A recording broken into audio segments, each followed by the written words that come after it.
Okay. Good morning again. Our next presenter is Kate Friendly Jones, and the title of her thesis is Keeping the Rim, Panama and Other Traditional Dances. Nuestra tercera ponente es Katie Friendly Jones y el título de su tesis es Manteniendo el ritmo, Panamá y sus bailes folclóricos. Thank you. Oh, I want to say before that she lost some of her awareness, so she is a little nervous, but she's going to do a very good job. Thank you. Okay, good morning everybody. My name's Kate, and I did my capstone on a cultural and historical study of Panamanian dance through the four most popular dances in the nation. So this subject is very dear to my heart because I've been dancing folk dance since I was a little girl, to from Irish dancing to West African dance, all across the board. And also I lived in Panama for a year, and I was really impressed to see how strongly their ties were to their folklore and their dances, and how much a part of their everyday life it was. So that's why I chose to do this topic. So just first show you where Panama is. It is in Central America between Costa Rica and Cumbia, and it is the smallest distance from the Caribbean Ocean to the Pacific Ocean.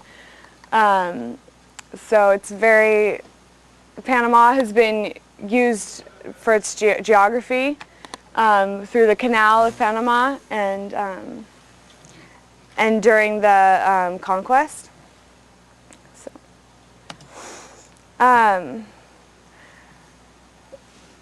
According to the Encyclopedia of Dance, folk dance is only maintained when it's only has value when it's maintained through a historical connection, when the historical connection is maintained. So that's why I'm going to talk a little bit about the history of Panama. So before the Spanish conquest of Panama, they say there were 4 indigenous groups in Panama, and when the Spanish discovered Panama around the early 1500s, they established their colonies on the Caribbean side and Pacific side, and a lot of the indigenous people died through diseases, and they fled to certain provinces of Panama, trying to survive. So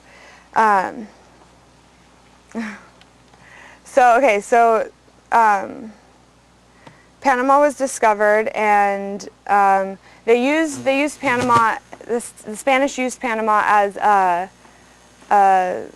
stronghold for trade with,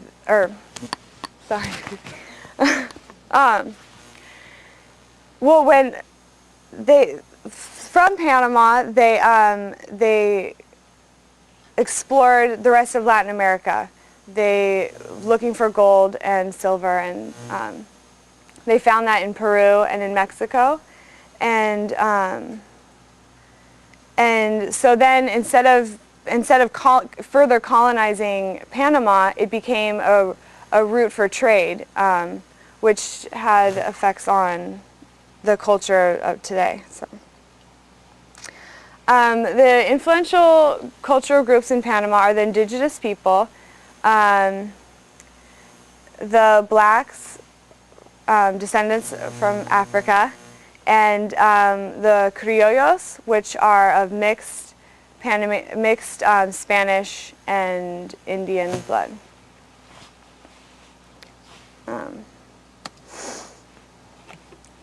So the evolution and combination of these races is is present in the dance, in the Panamanian dance, and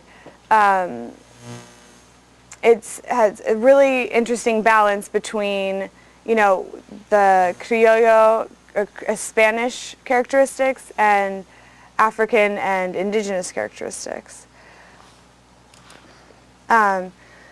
Their typical costume for the women is la pollera, and that is from Spanish ancestry. And as you can see in the back, there's a pollera colorada. The turquoise dress right there. There are two types of polleras. One for the high society and another for the everyday life. So that pollera is for everyday life, and this has evolved to be for the higher class people. An interesting quote I found from a Peruvian poet, Jose Santo Chocano. He said that the pollera of the Panamanian woman is much more tempting than the nudity of Venus. And en español, la pollera panameña es más tentadora que la desnudez de la Venus. And for the males, they have el montuno, which they also have one for higher societies and other for everyday life. This is showing the top with embroidery and geographic formations, and it's a very loose fitting top and loose fitting pants. So, okay, now starting on to the dances. El tamborito is the national dance of Panama, and in this dance they feel that it represents them the most. It represents their history, their races, and their traditions. It is the dance of the criollos, and it has an origin also from the African slaves. They say that during their time, their free time, they would dance in the ranches that they worked at, and they would imitate their owners, singing in their native language, and so the movements originated from this, evolving through the Criollo race. Took what they saw and changed it, changing the movements, making them a little smaller, and stuff like that. So the music of Panama is played with 3 drums, or of tamborito is played with 3 drums, and they're all from African descent. These drums are la caja, which is the main drum, which signals to the main dancer when to start, and there's a communication between the drum, the main drum, la caja, and the dancers, just like in African dance. And then 2 other drums, el repicador y el pujador.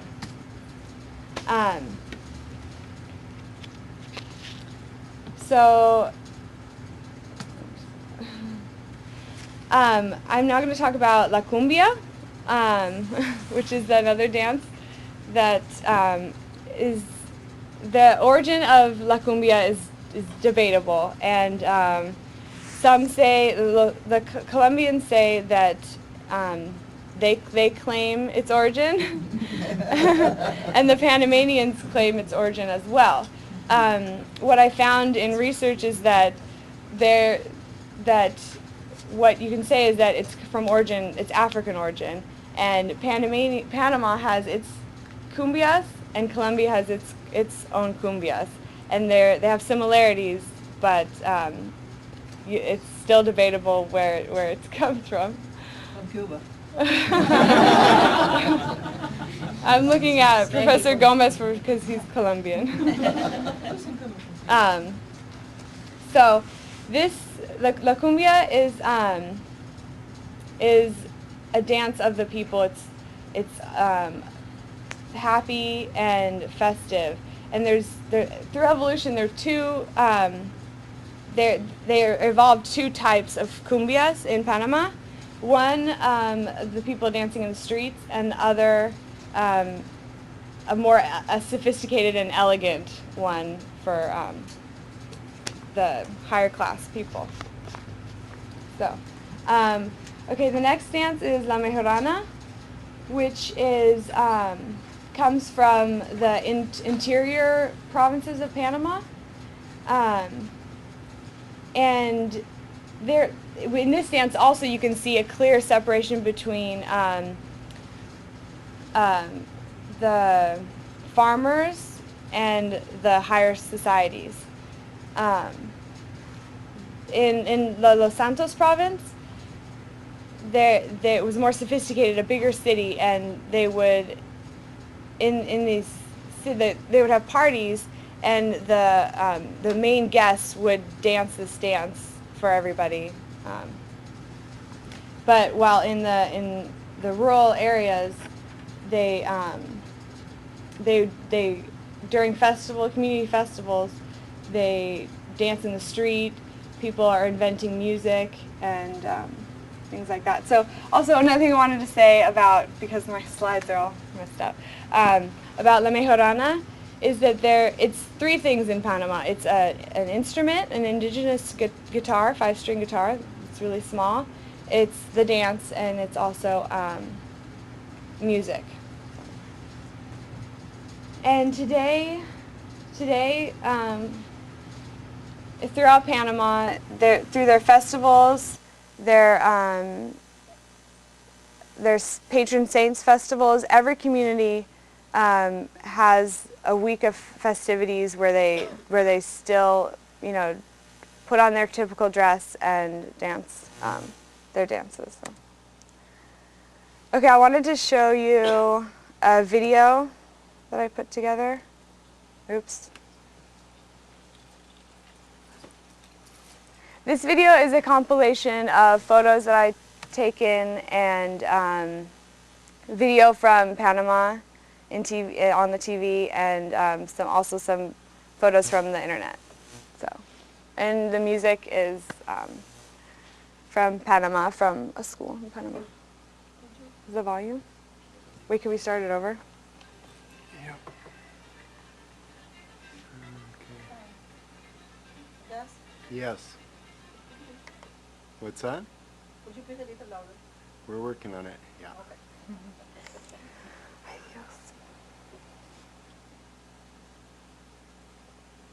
Did you bump that up?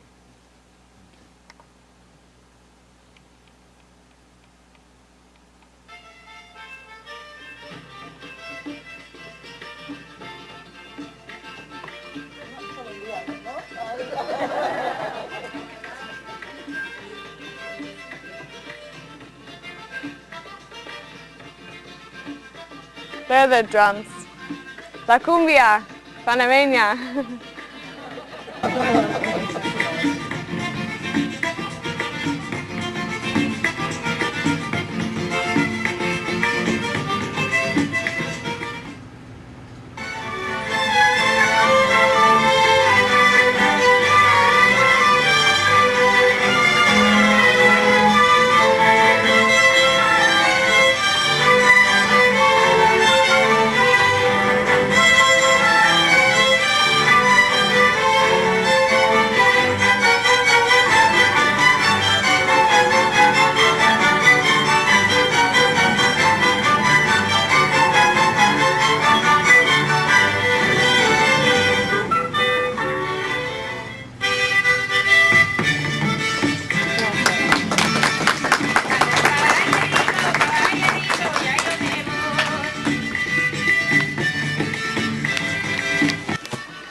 So the last dance that you saw, the couple dancing, that was El Punto, and it's I actually learned that dance in Panama and got to perform it, and it's really interesting.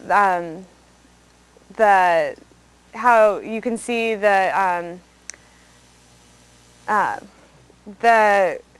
oh, sorry.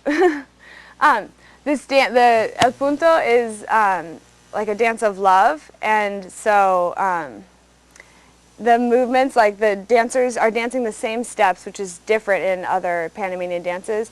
They hardly ever break their connection with looking at each other or like movements implying, towards each other. So yeah, I just wanted to give my thanks to all the professors and the World Languages and Cultures Department, to Gus and the assistants in the lab for all their help with the video, and La Escuela Nacional del Folklore in Los Santos, in Panama, and my family and friends.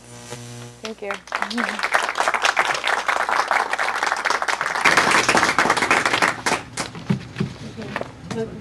Ya, ¿no tienes ninguna foto tuya de eso? ¿Yo? ¿No? No bailando, pero tengo esto. Okay.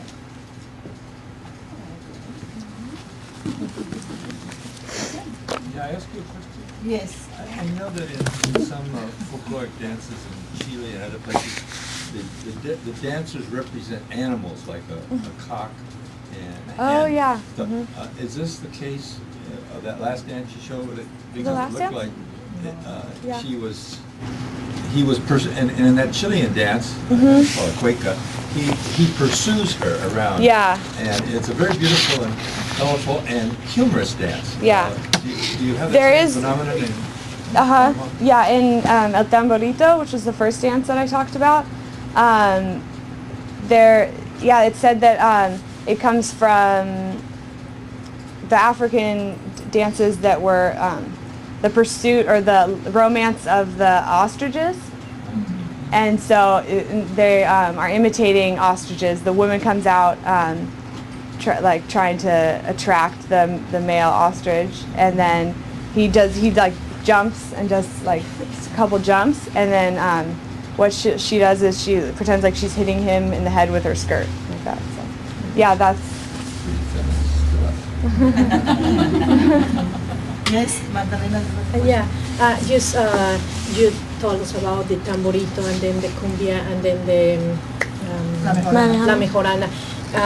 And we saw in tamborito that they have this typical taufe. yeah. And is for cumbia and mejorana is a special outfit, or they are a contemporary dances? For La Cumbia,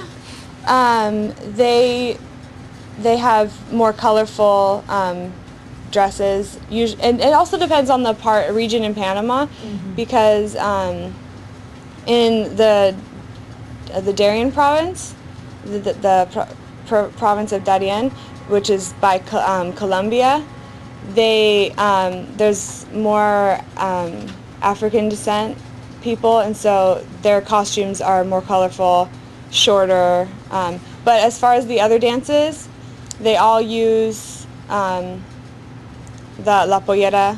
Okay. Yeah. Okay. So pollera is Is their national. Yeah. You in like showing the dress, you Yeah. said a lot of times like this is one that the traditional would wear, and then the elegant one is of higher class. When I think of dance, I think of it as a stage where the higher class and the lower class come together and mix. Yeah. Is it like that in Panama, or is there a big separation of class there?